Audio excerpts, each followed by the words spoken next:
Hey guys, Chris here with Marksman Shooting Sports and WeBuyGuns.com in Westfield, Indiana, and you are watching Marksman TV. Welcome back to another weekly used gun review. Remember, in these videos, we take about 8 used firearms that have come into our store either through the website or through our front door and give you guys about a 3 to 5 minute review of each one to give you guys an idea of a lot of different stuff out there on the market. Remember, this video is intended to be purely entertaining and educational. We are not making this video to sell anything, to keep in accordance with YouTube's policies. With all of that out of the way, let's go ahead and jump into it now. Alright, starting off this video, and I already have the case open here for you guys, this is a very popular handgun. This is the HKP30, more specifically, this is the HKP30L for long slide and barrel. Now this one comes to us from a viewer in Illinois, so thank you very much for sending this one to us. The story with this would actually begin in the late 90s when HK was trying to come up with what would be the ultimate police service sidearm. Now they had been working on the P2000 series, which was ready for release by about the year 2000, and we'd start seeing it enter different police service around the world in about 2001. Now, the HKP2000 took a lot of heavy cues from the USP line. It was a very nice, very durable handgun. It did have a short recoil locked breech operating system, which was very reliable and very accurate. It did use an external hammer, which could be a longer hammer spur like this or a short bobbed hammer. But as time would go on, there would be a lot more need for better ergonomics, more smooth, streamlined, ambidextrous features, things that could fit the user at a more general level, as of course these were aimed to be serving with police and maybe military units, where there's a variety of different hand sizes, hand shapes, even the differences between men and women, things like that. So they wanted a more ergonomic design. So HK would go back to the drawing board in about 2005, take the P2000 design, which was, again, really a nice short recoil locked breech system, which is very reliable, and come up with something that was a little bit more ergonomic and could be contoured to different shooters' hands. So in about 2006, HK would release this pistol, the P3000 series, or the P30. Now, just like the P2000, it was also a short recoil locked breech. It was also an external hammer fired gun, which could be fired on either the longer hammer spur or the shorter hammer spur. But some of the things that they really made a change on were the external ergonomics and a couple of the internal safety features. So now you do see the side panel and rear back strap system, which a lot of you guys actually know is popular on the VP9 series of pistols, which is just like the P30 but striker fired. There you go. So you could really change the contours and make this really fit yourself and kind of be your own handgun, which is what makes the P30 and the VP series very popular. Now, there were a lot of early adopters of this. The first would be the German Customs Administration, and then Zurich, Switzerland, their police force would adopt the P30, as well as the German Bundespolizei. So by about 2010, these were actually seeing a lot of success in different police forces around, especially Europe. The Dutch police had been looking into going with this, but they stuck with the newer PPQ variant from Walther, leaving their Glock 17s and their Walther P5 pistols. But very nice. You are a double stack 9mm. They also made this in a 40. This is a decocker here on the back with a manual safety here on the side. Has a luminescent sights, front and rear serrations, and fully ambidextrous controls with the paddle magazine release, which is ambidextrous, and as I mentioned, the interchangeable side plates and back straps. So a very, very popular pistol. Now this particular one is known as the P30L, as I mentioned, L for the long slide, and this specific one has probably gained the most attention as being used by John Wick and the John Wick franchise. However, that one had a long compensator out here at the front. So because of that movie, these have actually been a little bit tougher to find. If we talk about where they are priced on the market, new, you should be able to find these when they're in stock. Again, they're a little bit elusive, around the $800 mark. Used, I see these between about $600 and $700 respectively. So very nice pistols. Very happy to get this one in and share it with you guys. Okay, up next is a very interesting handgun that comes to us from a customer in Tennessee. This is a Glock 17, and no, it is not a custom Tiffany's Blue Special Edition or anything like that. This is actually a Glock 17T, as marked on the slide. The T stands for trainer. It is chambered in 9mm FX ammunition or simunition, and is not intended for live 9mm ammo. It's actually marked here on the right-hand side of the slide, warning, danger for 9mm FX ammo only. Do not load or fire any other or live ammunition. So, of course, the blue coloration is to be a dead giveaway that this is a non-lethal training implement instead of a live Glock 17 handgun. Now, simunition is a very interesting concept. The projectile, or the round itself, is a brass case. It is functions, fires, the slide reciprocates, the spent casing ejects just like a live handgun. The projectile is a paintball or a marking type of projectile. And you're going to notice here at the front that the bore is actually favored more towards a 12 o'clock position, and it's not fully bored out like a traditional 9mm handgun. One of the first reasons it won't fire 9mm ammunition. I've never actually used simunition ammo, but from people who have used it, I hear it hurts like hell when you're shot by it, but it is a really good training implement to be able to, again, have that very nice, the higher velocity, higher accuracy in the actual functions of the firearm. And the targets are marked so you know if you're hit or not, aside from the pain that I hear that these things actually deliver, especially if you're shot in soft flesh at close ranges. So very, very cool. Now, when it comes to the civilian market, Glock and other simunition firearm producers do not actually sell direct to the consumer market. They only sell direct to law enforcement or military agencies. And if we talk about the ammunition, it's the same case. So you are not prohibited as a private person from owning these or the ammunition. It's just really hard to buy and can only be found in the secondary market where the prices tend to be a little bit higher. A purchaser of something like this is mainly going to be a collector, somebody who likes law enforcement type equipment, collects that sort of thing. This is a 17T, so it is a Glock designated model of 17T, so some collectors might like that to round out a Glock or, again, law enforcement collection. Or for somebody who wants to play extreme paintball out in the woods or train with non-live ammunition.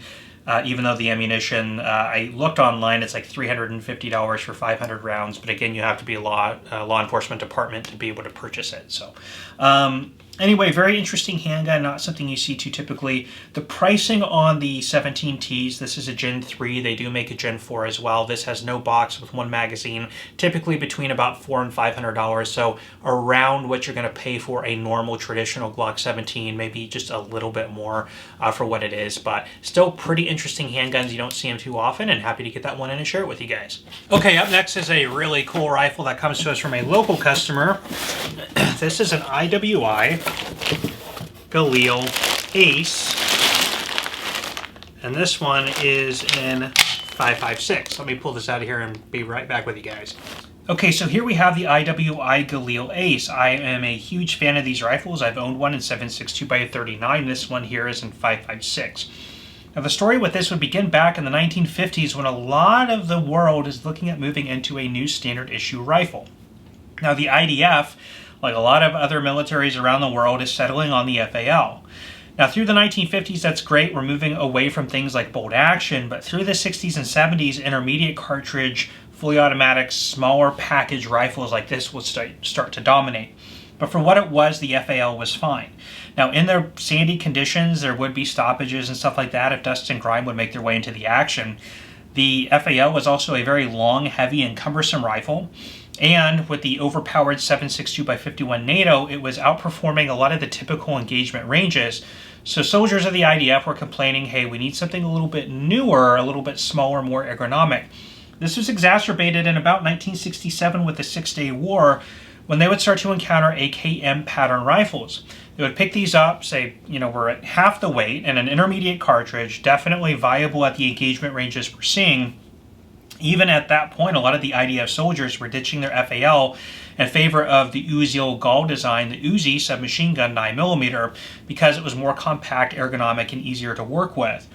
So knowing that the FAL was falling out of favor, the IDF would want to come out with a new rifle design. They did like the AK. In fact, AK variants were submitted for trials with the IDF, as well as the M16A1s, Stoner machine guns. HK offered a submission. Even Uzi Gall had submitted the Uzi as becoming the standard issue of the IDF. But there was another interesting design that was offered in this, but was by IWI Galil, who offered a submission in the 5.56 NATO cartridge, which was the new caliber that people were moving into in the West throughout the 1960s and 70s with things like the M16. And this was going to be based on the Valmet RK62 pattern. In fact, the early Galil rifles were actually built on these receivers anyway. Now, through trials, it was actually determined by the IDF that the Galil design was going to become standard issue, and through about the early 1960s, it would be fully adopted, although not enough would be manufactured to completely supply the IDF. Other firearms would be adopted in cooperation with the Galil rifle, like the M16A1. And so the IDF has always been a military that's always sort of had a hodgepodge of different firearms for different applications. And this was no exception. Now, the Galil would stay through service through about the 1990s, and then the early 2000s it would be replaced in the IDF service with the Tavor series of rifles. Now, by 2005, IMI had rebranded to IWI as, instead of being like a country-owned arsenal, more of a private subsidiary of IMI. So IWI in 2008 would start trying to come up on a refreshed design of the standard Galil. They would want to lighten up the weight, which they would do by using polymers and using lightning cuts.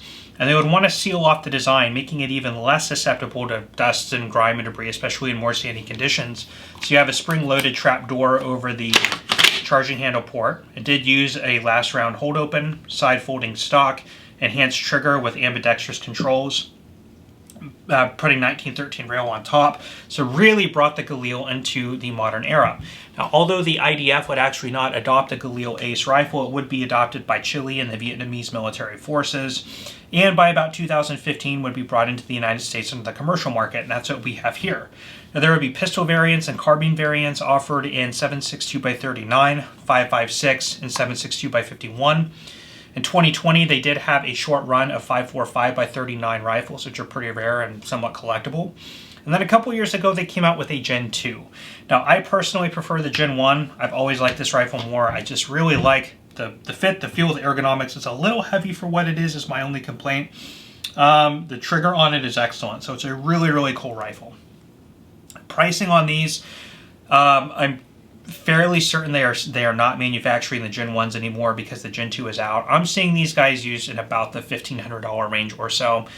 New, they were about $1,700, $1,800 a couple years ago, and I believe that's where the Gen 2s are now new. So yeah, anywhere from $1,400, $1,500 is about right on these. But if you're looking for a really cool, really rugged rifle, I definitely highly recommend these, and these do use the standard STINAG AR-15 magazines as well, Magpuls, or this is a... this one's actually a Daniel Defense Mag. So anyway, very cool rifle. Happy to get that in and share it with you guys. Okay, up next is a classic revolver from Colt, and this one comes to us from a local customer. This is the Colt model 1898 New Service revolver. This one chambered in .45 Colt. Now, the story with this would actually begin back with the 1873 Peacemaker revolver. For those of you who are familiar with it, it did use a side loading gate here, which you would pop the loading gate open, load in your 5 rounds of .45 Colt, and it would hold 6, but typically you would load 5. Close the loading gate, and then it was single action. You would have to pull the hammer back every time you fired. Now, military technology around the world is advancing through the late 1800s. There are different countries that are adopting service sidearms as their standard issue, but this concept of the swing-out cylinder and double single action was actually starting to gain popularity by the 1890s. Now, Colt themselves had been working on a new design known as the 1892 revolver, and it was chambered in .38 Colt, or 38 long Colt as some people know it as, .38 caliber round. Now, because of this new technology, you could swing out the cylinder, you had an ejector rod, and you could go to double single action. You didn't have to go through that slow loading and unloading cycle of opening the loading gate and popping your rounds in. Now, Colt would adopt the 1892 as their new standard issue service revolver, and that would be the first swing out cylinder revolver adopted by the United States military. Now, with that new innovative technology, it was a popular sidearm until it started to actually see military use. Now, the Filipino-American War, by 1899, there was the Moro Rebellion. So that was the Spanish would call it the Moro Rebellion. We'll call them Moro. So the Moro Rebellion, in which case the Moros would go against the United States and the Philippines. Now, a lot of the combatants or the soldiers, United States military personnel, had been armed with the 1892 revolver and the .38 caliber round. Now, it was found that the revolver itself was very good and rugged, but the caliber was the issue. It was too anemic, it was too small, and there were often reports of Moro fighters being shot 4 or 5 times at close range and still being able to continue fighting. So quickly, the United States military would scramble and pull a bunch of old 1873 Peacemaker revolvers out of the mothballs and send them on to service. So now, in the Moro rebellion in the Philippines, you have United States military personnel being armed with old, antiquated 1873 Peacemakers, but it wasn't the .45 Colt, and because of this, more lethal cartridge, it was actually found by the soldiers that it was actually faring way better than the 1892, and if it could be loaded and unloaded faster with the .45 Colt cartridge, that would be the ideal service revolver. Unfortunately, by 1898, Colt had been working up a beefed-up design of the 1892 revolver in the .45 Colt round, as well as 11 different cartridges, and that was the Colt New Service. Now, by 1909, the United States military would officially adopt this revolver as the official, military standard issue sidearm with a 5.5-inch barrel in the .45 Colt cartridge. And that's what you would get here. Had positive lockup on the cylinder, so it was actually very durable and very strong. Very well made, beefy revolver, but the troops who actually use them love the revolver with the newer technology and the nicer stopping power of the .45 Colt. It was because of this that the United States military would want to stay with .45 caliber, not making the same mistake they made, again, with the Moro Civil War in the Philippines. Now, by 1917, the United States military is looking at getting into an ancillary sidearm to help equip with the 1911. Now, the 1911 is in .45 ACP, .45 automatic Colt pistol, but there weren't enough to go around in service prior to the days leading into World War I. So by 1917, the United States military would solicit Colt and Smith & Wesson to come up with the 1917 revolver, which would replace the 1909. But really all the 1917 was the 1909 service model that had been bored through, or the cylinder had been altered to accept the .45 ACP with moon clips, and that's all it was. So really, you could say technically the 1909 pattern would actually stay in service with the 1917 until it was completely replaced by the 1911 in military service.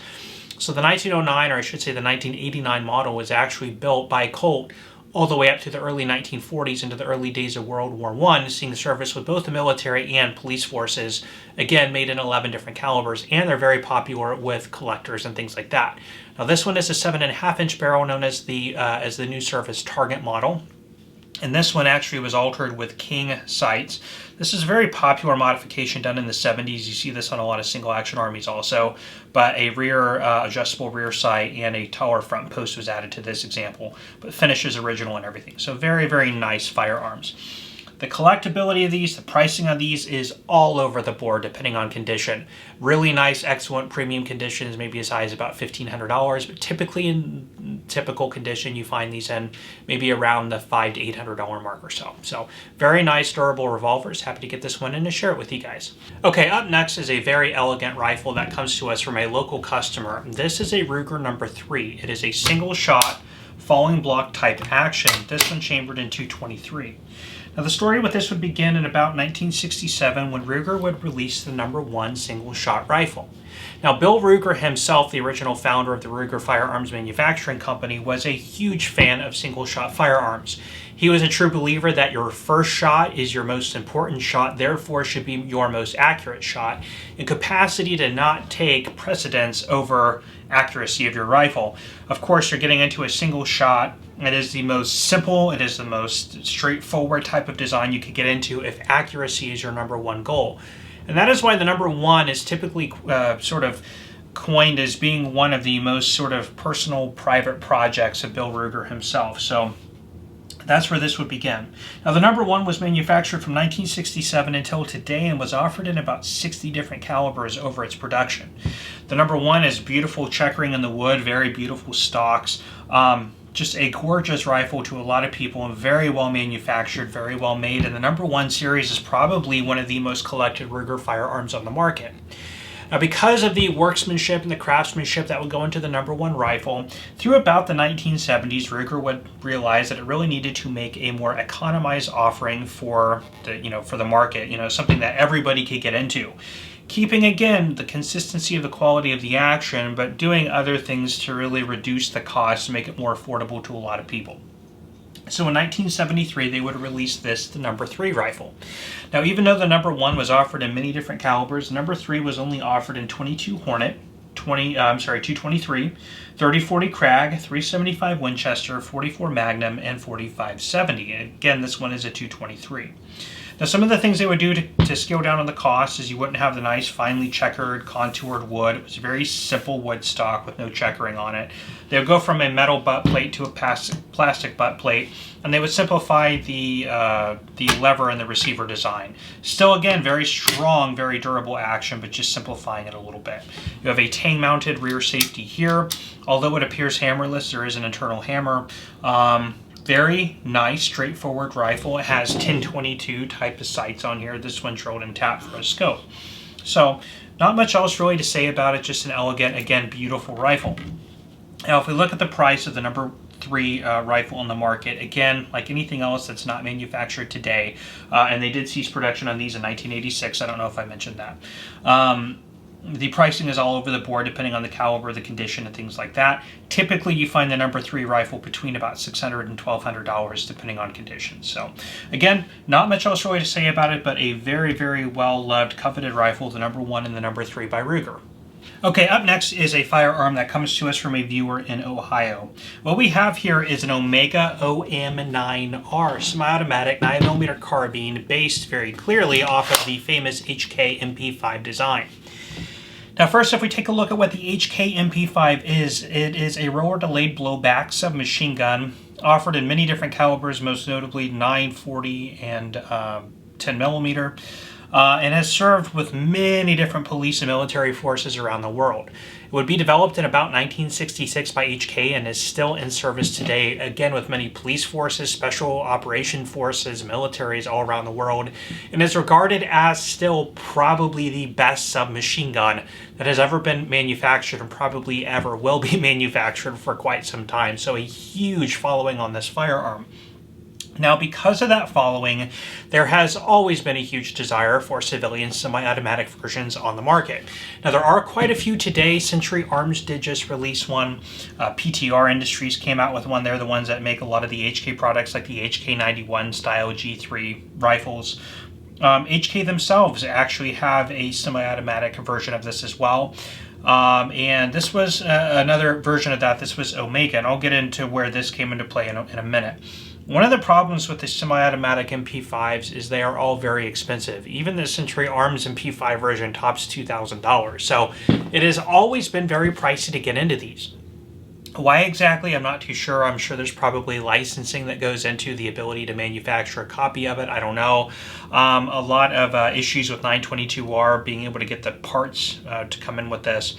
So back in about 2015, 2016, Omega partnered with HKparts.net as well as Atlantic Firearms to co-op an initiative to come out with a more affordable semi-automatic 9mm MP5, and that's effectively what we have here. Now, with the HKparts.net, they were going to get a lot of the crucial MP5 components that they could use in building this, but everything else would be made by United States produced parts, so you wouldn't have any issue with importation or 922R. And then Atlantic Firearms would be the #1 distributor of the firearm. Now, these would actually retail brand new at about $1,700, so it still wasn't inexpensive, but was absolutely a lot cheaper than what was out there. The PTR and the Century stuff wasn't out there, and then the HK import type MP5s were topping in many cases over $3,000 or $4,000, so it was still a lot more affordable than what was out there. Now, when these did hit the market in about 2017, they were hit with mixed reviews. Some people found there's reviews you can find on YouTube that basically these things are jam-o-matics. There's a lot of people that have done reviews that said that they fired and functioned very well. So, that can be left up to you. But as far as I can tell, Omega is not around anymore. At least these products aren't. I know Omega makes a HK UMP receiver that are still, I think, available on their website. But I looked even on Atlantic. These are no longer offered as products. I've tried to find these on the used market, and they seem to be pretty far and few between. So I don't know, just if it was not a successful product. I have known about the Omega MP5 clones, but I have not, followed them too closely until we just got this one in. So there's not really a lot of information out there. If we look at the general fit and finish, I've looked at people who have compared these to real HK MP5s. I say that mostly they do a very good job of keeping true to the original design.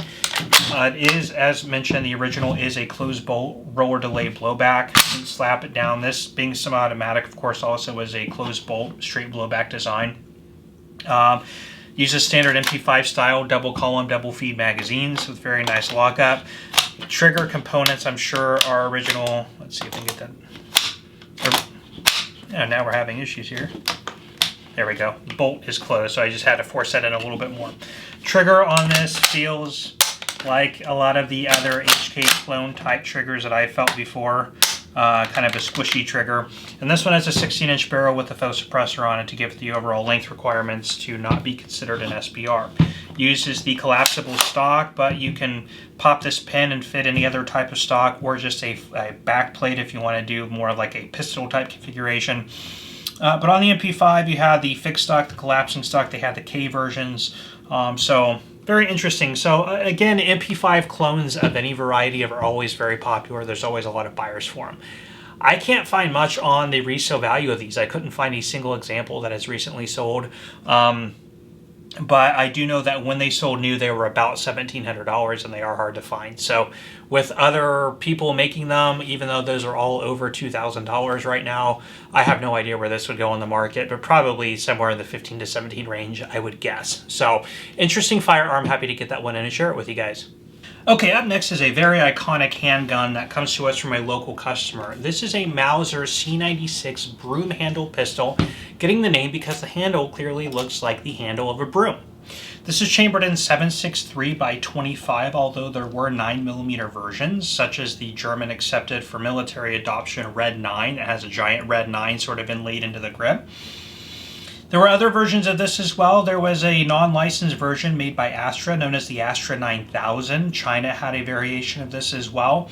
Germany had the Bolo version with the shorter barrel and grip. But this is typically the variation you see. This particular one is a wartime commercial that would have been manufactured for the commercial market and pushed into German military service in the World War I era, given the Weimar era military acceptance marks found on this example, plus the serial number range. Typically issued with a 5.5-inch barrel. This is a very iconic pistol that would come about in the 1890s, given the name the C96 was adopted or at least produced by Mauser in 1896. Now this is in response to other firms like DWN, Deutsche Waffen und Munitionsfabriken, coming up with their own semi-automatic pistol designs, which were very innovative at the time, such as the C93 Borchardt and later the P08 Luger. Now, around the 1890s, a lot of different companies are moving into semi-automatic pistol designs, mainly because a lot of militaries are interested in more firepower, more capacity. Now, this has a socket on the back to obviously attach a stock, which doubles as its holster, and I'll talk more about that in a minute. This was, as mentioned, a single action only, semi-automatic. It would chamber, you would take a 10-round stripper clip, load it into this internal box magazine, and having 10 rounds of ammunition available for use was a very great advantage when it gets into early semi-automatic pistol design technology. Now, although a German handgun, and although it would be used by the German military in World War I and beyond, this was actually made famous mainly by the British military. This was actually used by Winston Churchill himself in the Second Boer War. Lawrence of Arabia was known to carry a C96 broom handle Mauser. It's a very, very steeped and interesting history. Now, when we take a look at the stock, sort of an interesting tidbit of information on the U.S. consumer market is, of course, handguns, or those firearms with a barrel length under 16 inches, are not allowed to have a shoulder stock attached to them. Now, the C96 was actually exempt from the SBR laws in the United States, so as long as you have an original C96 Mauser pistol with an original stock, not an aftermarket reproduction from China, they can be married together, and you can actually shoulder this as a short-barreled carbine, if you will, as it was intended, because it is a collectible as it sits. This is actually exempt. This is an original stock with the serial number that unfortunately does not match.